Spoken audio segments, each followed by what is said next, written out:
Когда заходит речь о древних камнях, которые человек будто бы не мог поднять, все сразу вспоминают египетские пирамиды. И это справедливо. Самый тяжелый обработанный камень во всей Великой пирамиде весит около 90 тонн. Это целое стадо, 15 взрослых слонов, слитых в один цельный кусок камня. Даже это до сих пор поражает воображение. Но в других уголках Земли стоят постройки, рядом с которыми даже пирамиды перестают казаться пределом человеческих сил. В Ливане, на древней террасе, до сих пор держится стена, сложенная из монолитов весом по 800 тонн каждый. Их подняли на высоту 3-го этажа и пригнали друг к другу так плотно, что между ними не входит лезвие ножа. Каждый такой блок тяжелее самого большого камня пирамиды почти в 9 раз. А в местной каменоломне остался лежать монолит еще крупнее. Самый большой обработанный камень, известный на Земле – 1500 тонн. В перуанских Андах на вершине горы стоит храм, чьи стены собраны из многотонных глыб розового камня, пригнанных без капли раствора. Камень для него добывали на другом берегу реки за много километров и поднимали на головокружительную высоту, к самым облакам. А на плато в Боливии сохранились плиты, обточенные под прямой угол и ровный паз с такой точностью, что кажется, будто их резали по чертежу.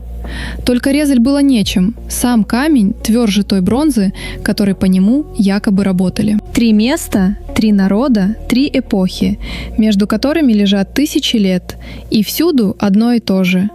Люди без колеса, без железа, без единой машины подняли и обработали камень так, что и сегодня с кранами и стальными тросами это была бы работа на пределе возможного. Кто это построил, известно. Люди. Настоящая загадка в другом. Зачем им понадобилось в камень столько силы, точности и труда, что перед их работой до сих пор становится не по себе? Давайте пройдем по этим 3 местам сами и разберемся. Начнем с самого тяжелого. Долина Бека на востоке Ливана. Высота около 1130 метров над уровнем моря. Здесь стоит Баальбек. Во времена Римской империи это был крупный религиозный центр, который сами римляне называли Гелиополисом, городом солнца. Они возвели тут храм Юпитера и рядом храм Вакха, один из лучше всего сохранившихся римских храмов вообще. Про эти храмы известно все.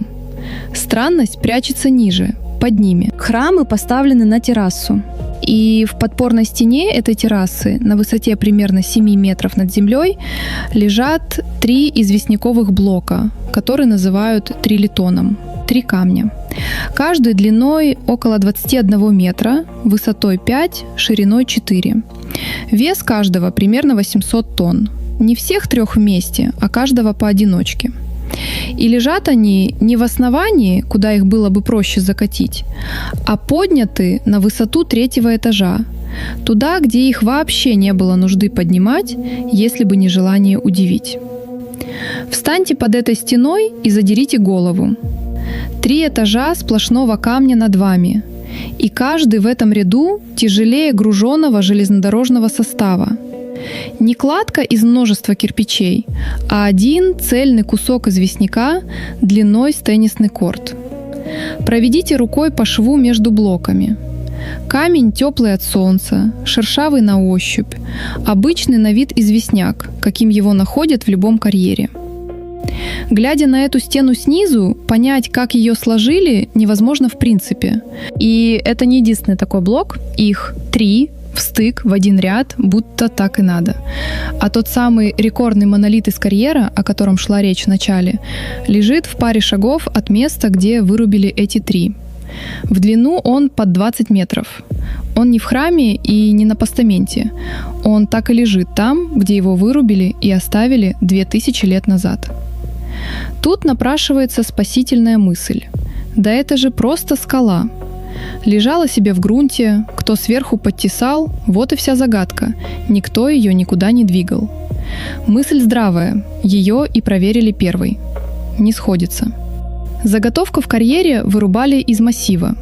Вокруг нее выбрана порода, вынуты десятки тонн камня, чтобы отделить блок со всех сторон. Так не выглядит случайная скала. Так выглядит работа, которую начали, довели почти до конца и вдруг остановили. Значит, двигать все же собирались. И тогда возвращается вопрос «как?». 800 тонн, никаких кранов, никаких моторов. Инженеры разобрали эту задачу по частям. Сколько людей, какая система воротов, какой должна быть трасса под камнем. И вышло число, которое многих даже разочаровывает своей скромностью. Чтобы протащить один блок трилитона по подготовленной поверхности с помощью воротов, хватает примерно 144 человек. Не 40 тысяч, как любят повторять охотники за тайнами, 144. Плюс важная деталь рельефа. Карьер лежит чуть выше самой террасы, а значит, большую часть пути камень шел под уклон, и это заметно облегчало дело. Дальше все складывается в довольно обыденную картину.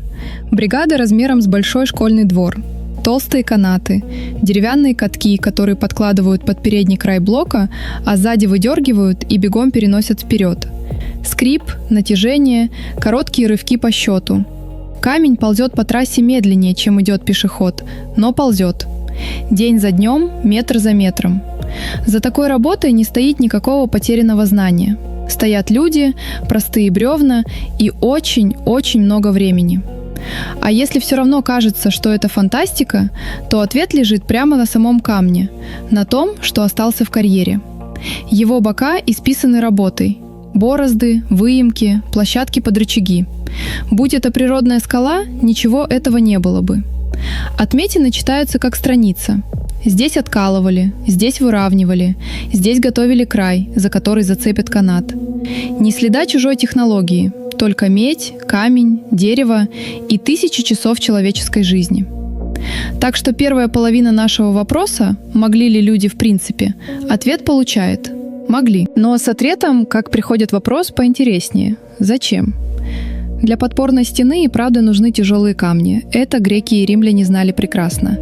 Чем массивнее блок, тем лучше он держит склон от сползания. Но одно дело 100 тонн и совсем другое 800. Зачем такой запас прочности, за который платят годами лишнего труда? Честный ответ такой – единой разгадки нет. Возможно, дело в самом карьере, где известняк залегает такими гигантскими монолитами, и колоть их на части значило бы добавить себе работы. Возможно, это была демонстрация силы. Мы можем то, чего не может никто вокруг. Есть и спор о возрасте.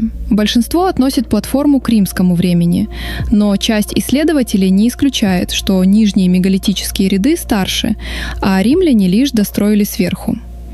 Место было обжитым задолго до них. Первые упоминания уходят в XIV век до нашей эры. Твердого ответа пока нет, и честнее это признать, чем сочинить. Оставляем Ливан и переносимся на другой край света, в Южную Америку. Перу, священная долина реки Урубамба, высота 2800 метров. Городок Ольянтайтамбо в 60 километрах на запад от Куско. В Баальбеке камень был тяжелым, но его вели по земле. Здесь начинается задача посложнее. Камни пришлось тащить в гору. На склоне над городком поднимается храмовый холм, сплошь достроенный террасами, а на самом верху стоит недостроенное святилище. Возводил его правитель инков Пачакути в XV веке. Об этом прямо говорят дошедшие до нас летописи. Возводили люди без железных инструментов в привычном нам смысле, без колеса для перевозки грузов, без единого тяглового животного, способного волочь многотонный камень. Ламы столько не тянут, а лошадей в этих краях тогда попросту не было. И тем не менее, верхушку холма облицевали блоками розового реолита, твердой вулканической породы.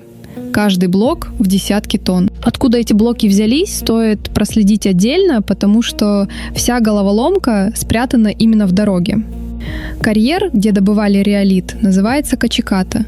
Он на другом берегу реки Урубамба, примерно в 4 километрах по прямой. Только прямой тут нет. Карьер лежит на 700, местами 900 метров выше дна долины. То есть каждый блок сначала надо было спустить с горы по крутому склону, потом переправить через реку, потом провести по дну долины и уже после этого поднять наверх на террасы холма.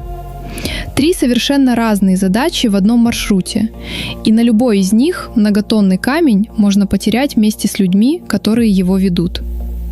Оказалось, инки в Качикате вообще не вырубали камень из скалы. Они обходили огромные природные осыпи и выбирали из них глыбы, уже подходящие по форме. А обтесывали их не металлом, которого тут не было, а другим камнем – диоритовым отбойником, обычным твердым булыжником, что тверже риолита. Этот прием позже повторили, взяв такой же обломок диорита и ударяя им по риолиту под точным углом, скалывая крошку за крошкой. Отбойник тяжелее и тверже обрабатываемого камня. Удар приходится не плашмя, а гранью, и порода послушно поддается.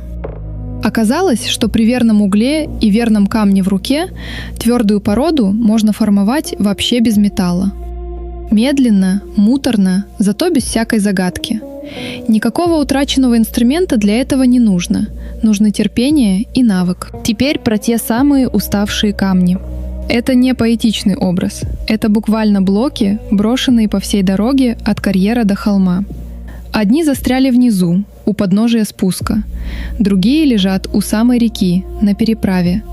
Третьи дотащили почти до цели и оставили у основания холма. Их не спрятали, не закопали, не пустили в дело. Просто в один день все разом остановилось.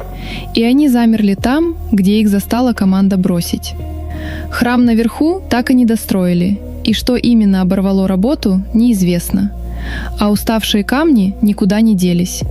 По ним можно пройти пешком, как по фильму, который остановили на середине кадра. Незавершенность тут повсюду, стоит только приглядеться. На вершине холма стоят 6 огромных плит розового риолита, выше человеческого роста, выставленные в ряд. Это стена храма Солнца. Только за ней ничего нет. Ни других стен, ни перекрытий, ни крыши. Стоят вертикальные камни, как скелет здания, которое так и не стало зданием. Еще один уставший камень, только уже поднятый на место и оставленный на самом последнем шаге. Если вам близки места, где история читается не по учебнику, а прямо по камню под ногами, оставайтесь на канале. Впереди еще много таких маршрутов. Как именно инки волокли эти блоки, восстановили по косвенным следам. Катки на таком рельефе не работают, эксперименты это подтвердили. Рабочая версия — это деревянные сани, канаты из волокна агавы и много людей, тянущих груз по специально насыпанным и утрамбованным дорогам. Дороги такого типа у инков были. Они задокументированы в других местах и строились именно под тяжести. Прямо на маршруте из Качикаты такой дороги пока не нашли, но время и оползни стирают земляную насыпь куда быстрее, чем камень. Есть и вопрос потоньше. Вся ли здешняя кладка вообще инкская? Нижние уровни местами сделаны иначе, чем типичная инкская работа. И это законный повод для спора среди специалистов. Не след древней сверхцивилизации, а нормальный археологический вопрос, на который пока нет готового ответа. Идем дальше и выше. Из Перу перебираемся в Боливию, на плато Альтиплано, почти 4000 метров над уровнем моря. Дышать тут тяжело даже налегке. В 70 километрах к западу от города Ла-Пас лежит комплекс Тиуанака, один из главных центров Древней Южной Америки, живший примерно с 500 по 1000 год нашей эры. А в 800 метрах от него стоит отдельный объект под названием Пумапунку, что на языке кечуа значит «врата Пумы». Если Баальбек был про вес, а Альянтайтамба про дорогу, то это место про форму, про то, как выглядят сами камни. Дорога сюда сама по себе испытание. Воздух настолько разрежен, что при быстром шаге кружится голова, а любая физическая работа дается вдвое тяжелее, чем внизу. Строители Тиуанака здесь не гости. Они тут жили и работали поколениями, привыкшие к высоте с рождения. И все равно то, что они оставили на этом плато, ставит в тупик. Положите ладонь на один из здешних блоков. Камень холодный, шершавый, неподъемный, тяжелее взрослого человека. Опустите взгляд на его грань, и на секунду теряешься. Грань выведена по прямой, как по линейке. Рядом паз, точный и гладкий, будто под него была форма. Прямоугольные вырезы, ступени, плиты в форме буквы «Н» с одинаковыми очертаниями. грубый, дикий камень и при этом машинная, повторяющаяся точность обработки. Две вещи, которые в голове не хотят уживаться. Смотришь на все это и думаешь про рассыпанный конструктор, детали которого делали под стыковку друг с другом. И дальше начинается странность уже не на глаз, а в цифрах. Красный песчаник для стройки везли за 10 километров, а андезит, породу заметно более твердую, тащили сюда за 90. 10 и 90. Более легкий и мягкий камень был под боком, но самые ответственные блоки все равно делали из твердейшего, за которым надо было идти в 9 раз дальше. Одна плита из песчаника весит около 131 тонны. Канавки на этих блоках идут ровно. Глубина выдержана по всей длине. Стенки гладкие. Вырез в одной детали будто нарочно сделан под выступ соседней. И весь этот набор высыпан и брошен недособранным, как коробка, которую перевернули на пол. Только детали в ней из андезита, а его ножом не построгаешь.